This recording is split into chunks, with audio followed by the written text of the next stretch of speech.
Boa noite, meus amigos. São hoje, dia 7 de julho, segunda-feira, né? E já passamos na metade do ano. Hoje deu um friozinho aqui, um ventinho. Vamos falar sobre o tema: o ciúme é a mistura explosiva de amor, ódio, avareza e orgulho. Essa palavra é de um escritor e jornalista francês do século XIX, tá? O nome dele é Alphonse Carrère, tá? Nasceu em 1888, morreu em 1890. Eu fiquei pensando nessa fala dele e fiquei pensando assim, que eu já vi uma lista enorme de vários tipos de crente, mas me veio algumas na cabeça aqui, eu vou citar para os irmãos aqui. Vocês já devem ter ouvido falar de crente alpinista, é aquele que está sempre indo nos montes. Irmãos, essa coisa de ir no monte eu já fui muitas vezes, tá? Mas se você olhar na Bíblia, no Velho Testamento, quem ia muito nos montes, tá, eram os adoradores de Baal, tá? O próprio Jesus, quando fala para orar, Jesus orou no Monte das Oliveiras, né?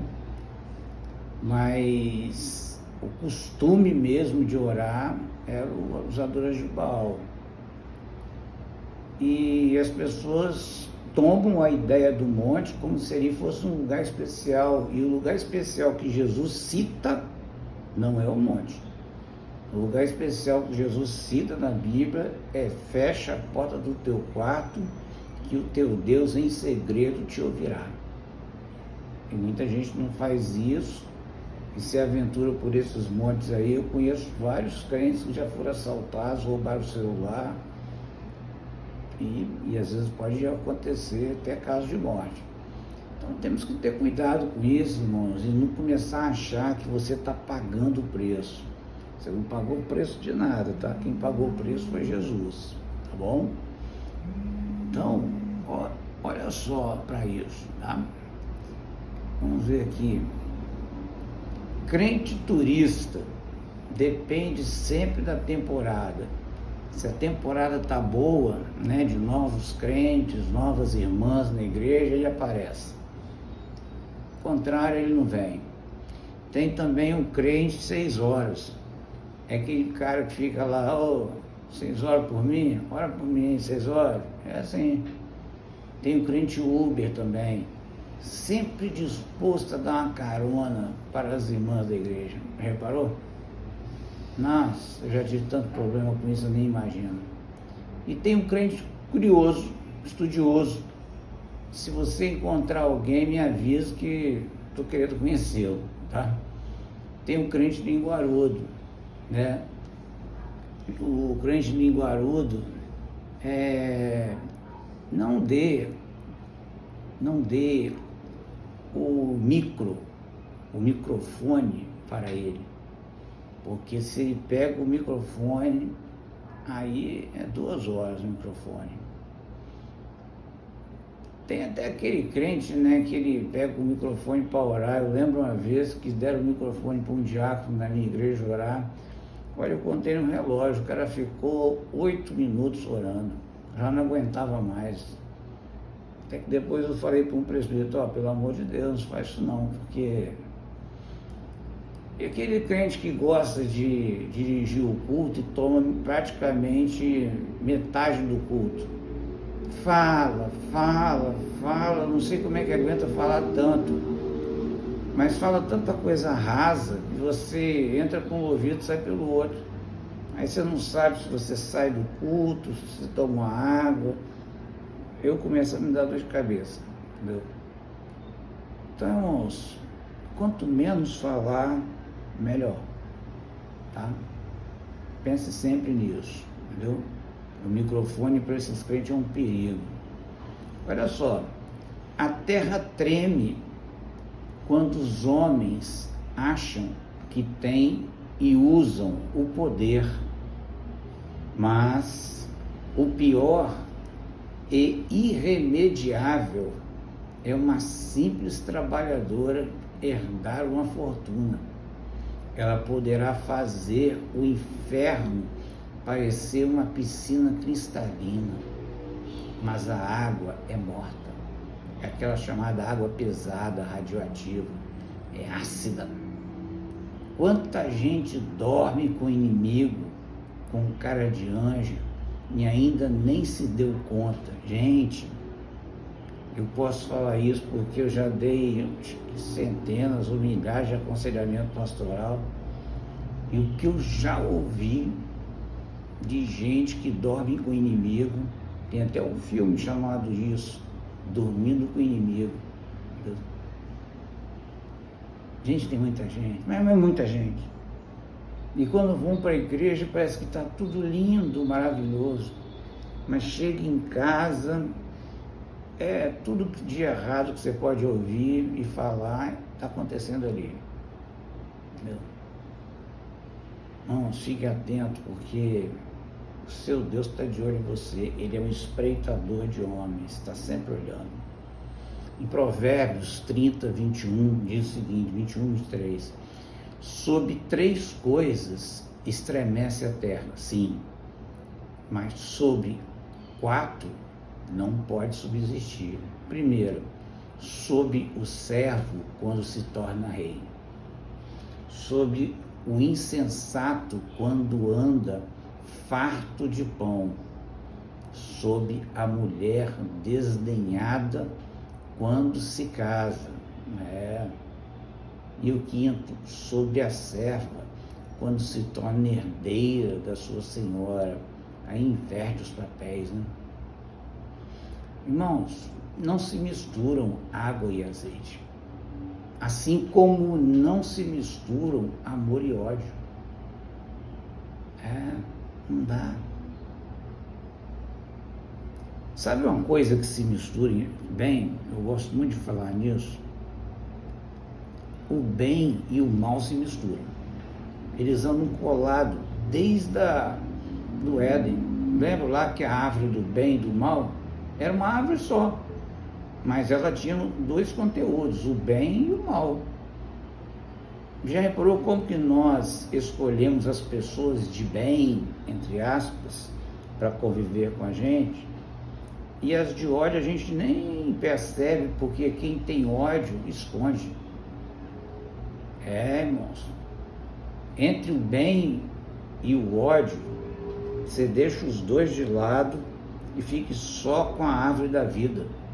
Põe isso na sua cabeça, irmãos. Dê valor à vida. Esqueça esse negócio de bem e ódio, tá? E mal. Esqueça isso, tá bom? Tenta colocar isso na sua mente. Provérbios 15, 17 diz: melhor é um prato de hortaliças onde há amor do que um boi cevado cheio de ódio. Cevado com ódio. É unânime falar que os dias estão difíceis, estão loucos. Lembra dessa palavra? É notório que a causa não é a falta ou o excesso de grana. Seja lá qual for a medida das coisas, sendo bem distribuídas ou não, o alvo deveria ser o alto. Porque os eleitos nascem do alto. Deus, o amor. Infelizmente, anda na contramão da história. Insiste no fatídico adágio popular: acender vela para defunto morto, para defunto ruim. Já outra coisa também que me lembrei agora. Você já percebeu que quando o sujeito morre, ele pode ter sido uma canalha. Todo mundo fala bem dele, ele era um homem bom, com certeza está no céu. E se tem uma pergunta que todo crente, ou em qualquer lugar a pessoa vai e pergunta para o sacerdote, ele pergunta assim: fulano está no céu? Quando fizer essa pergunta, mais ou menos parecida com essa, para Jesus, ele respondeu tudo na média depoente. Vocês estão fazendo para vocês mesmos. mas a porta não vai abrir não. Então, nessas perguntas, irmãos, eu sempre, como eu não estou aqui para julgar ninguém, e se algum dia você me ver fazendo um velório, eu vou simplesmente dizer, irmãos, eu não conheço, e se conhecesse também, eu não conheço na profundidade que Deus conhece. Então, para mim, está na eternidade, ou com Deus ou não. Quem tem que saber disso agora é Ele.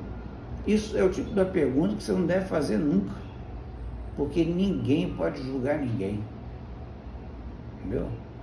Dê sossego aos vivos que estão do seu lado, já basta a dor dos parentes e amigos ali. Agora vai você perturbar o sacerdote que está ali, né, naquele momento triste e querendo uma garantia do homem. Nós não estamos aqui para dar garantia para ninguém, não. Né? Como diz o ditado, garantia sou eu, de jeito nenhum, garantia só Deus. Tá? Detalhe, não adianta ser um alpinista espiritual, não funciona. Seja apenas um servo e mais nada. Segundo Timóteo 3:1 diz, sabe porém isto, nos últimos dias sobrevirão tempos difíceis, está vendo? Loucos, tá? 7 dos 7, né? É o que nós estamos falando hoje. Aí eu fiquei ligado nesse texto, né? E fui ver no original. Me lembrei de Sete, o terceiro filho do primeiro casal, que em hebraico ele é Sef, tá? E significa substituição ou compensação, tem nada a ver com o número 7, tá? Pois Deus nunca é pego de surpresa, Ele sempre prepara o novo para substituir o abatido. O 7 em hebraico, o número 7 em hebraico é Shevá, é um numeral que tem o número 7 como referência, o Zain, ou Zain. É uma letra que faz assim e joga para baixo, tá? Em Gênesis 4:25 diz assim, tornou Adão a coabitar com a sua mulher, e ela deu luz a um filho, a quem pôs o nome de Sete, viu? Porque disse a Deus, Deus me concedeu outro descendente em lugar de Abel, que Caim matou. Irmãos, essa fala dela é tão profunda, porque eu gostaria que você pensasse o seguinte, entendeu?